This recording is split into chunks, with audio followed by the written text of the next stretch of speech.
everybody, it's Benny1 and I'm back at you with another ranking video. And today, since Godzilla vs. Kong came out, we are going to rank the Monsterverse, everybody. All 4 movies that are in the Monsterverse now that Godzilla vs. Kong has come out. Alright, everybody. Now remember, this is just my opinion on these movies. I actually enjoy all 4 of these movies. I don't actually dislike any 4 of these movies.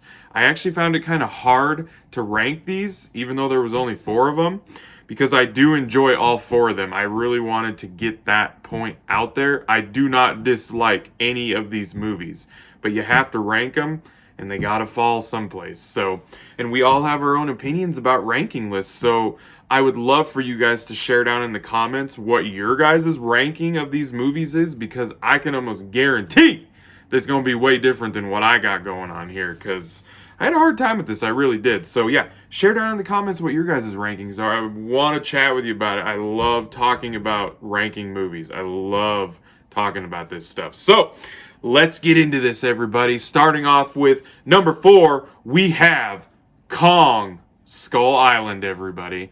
I know. It's a good movie. Trust me. It is a good movie. I love the aesthetics and the setting that it takes place right literally when the Vietnam War is ending. Great cast. There's a bunch of people that have been in the Marvel movies that are in this movie, and in the 2014 Godzilla movie. There's a bunch of actors that are in the MCU that are in this Monsterverse, which I think is kind of cool. So, because you got Brie Larson, you got Tom Hiddleston, you have Samuel L. Jackson. This movie is loaded with great actors. I really enjoyed Tom Hiddleston's character in this movie too. So, and the stuff we get with Kong is awesome. Lots of action. I would say my favorite thing about this movie is some of the shots. The way that they showed Kong in the back with the sun behind him and everything, and you can just see his outline of him, and then the helicopter slowly flying towards him. Some of the shots in this movie are amazing. But for me, I just feel like, as far as like what other movies in this franchise that we get with all the other monsters, this one I had to put on the bottom, because I guess rewatchability plays a lot into how I rank movies. If I rewatch a movie a lot, it's going to be ranked higher than one that I don't rewatch a lot. So that has to do with, that's kind of how I'm going to justify this ranking a lot, is how much I actually enjoy rewatching these movies. So yeah, that's why I kind of have Kong at number 4. And like I said, I enjoy all these movies. I really do. I don't hate any of these movies at all. So that was number 4, Kong Skull Island. Number 3, everybody, is going to be our newest one, Godzilla vs. Kong. And yeah, it might be at the number 3 spot just because I haven't seen it more than once. I literally just watched it yesterday and threw a review up for it yesterday. If you guys want to go watch my review, you're more than welcome to. Yeah, it's the newest movie, and we finally get the big epic battle that has been teased ever since Kong Skull Island, basically. I mean, they really teased it in Godzilla King of Monsters, but yeah, they were building up to this, and it paid off. It really did. They gave us that promise of Godzilla and Kong fighting each other and kicking the shit out of each other. We got that. It loaded. They promised it, and it was awesome. I love that Godzilla actually wasn't so he wasn't so he moved around. He was limber. Like, he was the most limber that he's been in any of these movies. Like, they did great with the fight scenes. The human part of this movie is, I would say, the worst out of all 4 of the movies, and that's kind of why it drops down for me. Not that I don't go into these movies expecting to have a phenomenal human story arc in these movies, because they're monster movies that you go and watch for them to destroy and fight each other. That's what these movies are about. But there's a human cast in all 4 of these movies, and they're kind of the filler in between the monster stuff in the movies. And this one I would say is the weakest out of all four of the movies, and that's just why it in a way it affected the way I guess I viewed the movie somewhat. So it's just I did have fun with Godzilla vs Kong. Don't get me wrong. We get to see Mecha Godzilla, which I love. I'm a huge fan of Godzilla. I've been watching Godzilla old school Japanese Godzilla movies and everything where they used to be in the suits, and you got Godzilla doing the freaking flying goddamn drop kick where he literally just kicks back and he goes like fly. It's like cheesy as hell.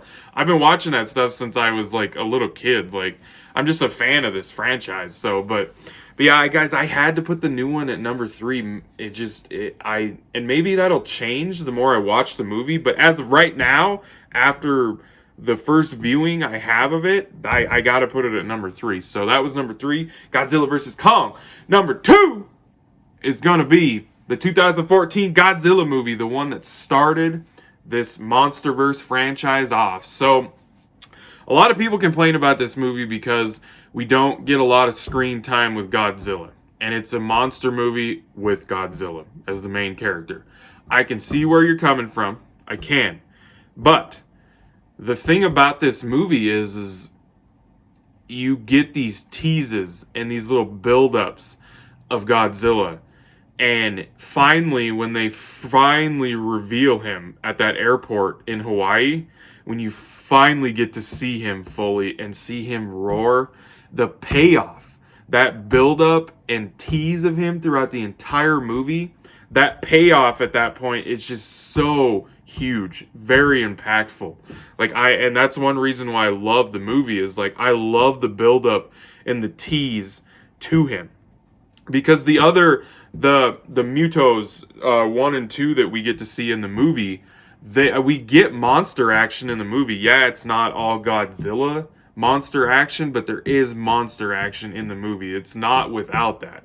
People that say that the movie doesn't have any monster action in it, that's not true. Yeah, it's not all Godzilla. I agree with you on that, totally. But I love the build-up, and I love the look of Godzilla. I love that they went more back to the traditional style of Godzilla. I think they did a great job with him. The human side of the story, I would probably say that this is the strongest that the human story arcs are in any of these 4 movies. It is weird seeing freaking Quicksilver and Scarlet Witch married in this movie. More MCU Marvel characters in this franchise. So yeah, because Aaron Taylor Johnson and Elizabeth Olsen are married in this movie. So every time I saw them kissing and shit, I'm like, oh god, brothers and sisters kissing. Ooh. So, but yeah, I enjoy this movie. Is it as big and epic as the other 3 movies in this franchise? No, I would say that this is the smallest scaled one. In the franchise, I would say. I mean, Kong Skull Island only takes place on Skull Island, so maybe they're kind of about the same. But yeah, I enjoyed this Godzilla movie. I think it really pays homage and respect to where Godzilla came from and the stories through the years about where he's from and all that. I really thought they did a fantastic job with it. So that was number 2, everybody. And number 1, everybody, is the King, Godzilla, King of Monsters, everybody. That's right. That's my number 1 movie in this Monsterverse franchise, everybody.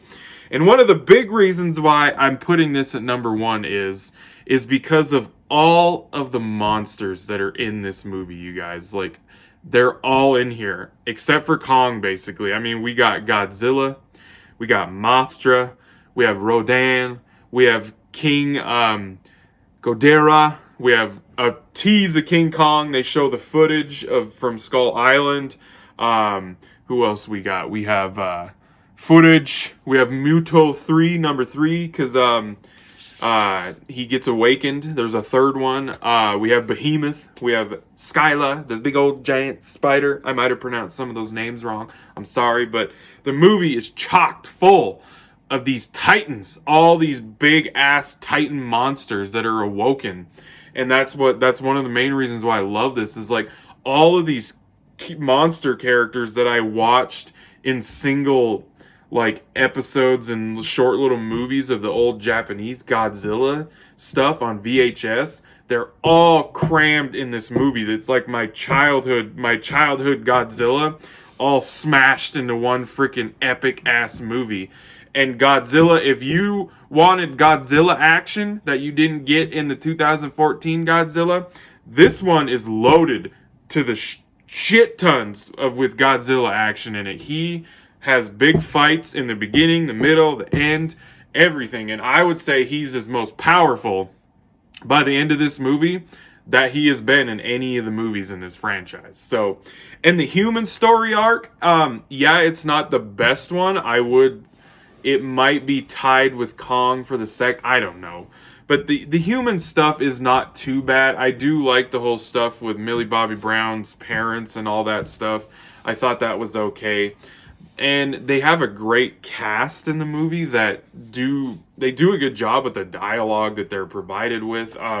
Yeah, there's plot holes. There's plot holes in all four of these movies, honestly. I just love this movie. And that ending scene of this movie where Godzilla literally is like, I am the king, motherfuckers. Look at me. And they're all bowing down to his ass. Obviously, except for Kong, because he's on Skull Island, which we find out why he's still on Skull Island and what's going on with him in Godzilla vs. Kong. I'm not going to tell you why in case you haven't seen it yet. But yeah, I love Godzilla King of Monsters. It's great. It's great.